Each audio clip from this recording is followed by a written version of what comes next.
le Seigneur lui dit, va. Ton fils vit. Vous vous rendez compte de ça? Une situation aussi urgente. Le Seigneur, tout ce qu'il lui donne, c'est va. Ton fils vit. Vous vous rendez compte? Et la Bible dit, et cet homme crut à la parole que Jésus lui avait dite. Et il s'en alla.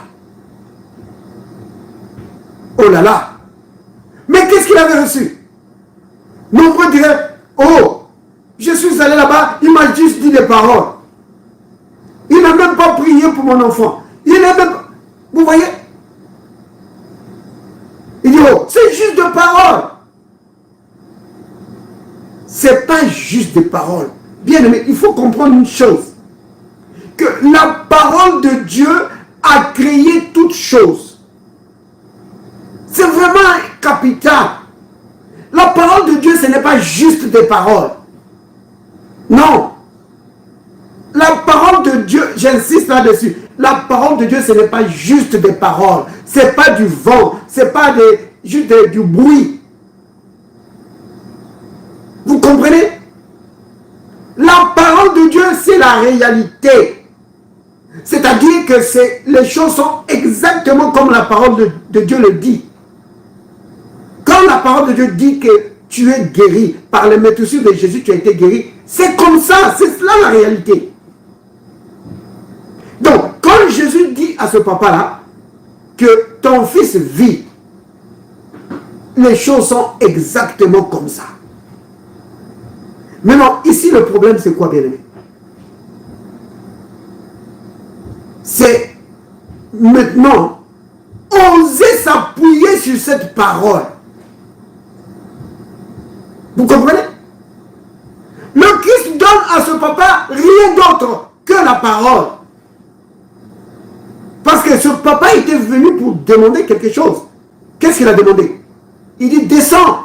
Il voulait la présence de Jésus dans sa maison pour imposer les mains sur l'enfant pour que l'enfant guérisse. Mais en retour, le Seigneur lui donne la parole. Le Seigneur lui dit, appuie-toi sur ma parole. Appuie-toi sur ma parole. Oui. Lui, il veut la présence de Jésus. Que Jésus soit présent pour guérir. Jésus dit, je n'ai pas besoin de venir. Appuie-toi seulement sur ma parole. Je te dis que ton fils vit. Appuie-toi sur cette parole. Oh là là! Bien, mais ça nous parle à nous. Pourquoi? Parce que nous vivons à l'époque où Jésus n'est pas physiquement sur la terre. Mais son esprit est présent. Oui, il est en nous. Et sa parole est là. Vous voyez? Maintenant, nous devons faire preuve d'audace. Oui, comme l'audace de ce Père qui a osé s'appuyer sur la parole de Jésus. Devant un péril aussi grave. Oui, ce n'était pas son serviteur, ni quelqu'un d'autre ou un ami. C'était son fils, peut-être même son héritier, qui risque de mourir. Et le Seigneur ne lui donne autre chose que sa parole. Pourquoi? Parce que quand tu as la parole de Dieu, tu as tout ce qu'il faut. Tu as tout ce dont tu as besoin. Oui. En réalité, bien aimé, Dieu veut amener son peuple jusqu'au moment où son peuple peut marcher par la foi en s'appuyant sur rien d'autre que la parole. Oui. Oh là là.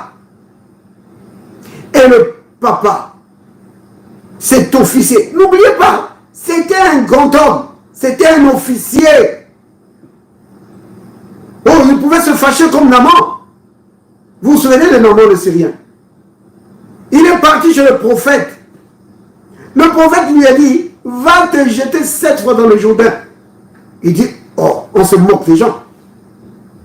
On se moque des gens. Moi, un officier supérieur de l'armée syrienne, ami du roi, on ose me traiter comme ça. Je m'attendais à ce que le prophète prie pour moi, qu'il m'impose les mains et la lèpre disparaisse. Non, on me donne juste une parole. Mais on me prend pour qui? Vous voyez? Et heureusement que Naaman avait un serviteur rempli de sagesse. Vous voyez? Donc, bien aimé, le papa a obéi. Vous avez vu? Il s'est appuyé sur la parole du Christ et il a obéi aux ordres du Christ. Le Christ lui dit, tu peux t'en aller. Tu as ma parole. Ton fils est vivant. Ton fils est guéri. Vous avez remarqué là, bien-aimé? Il dit, ton fils vit.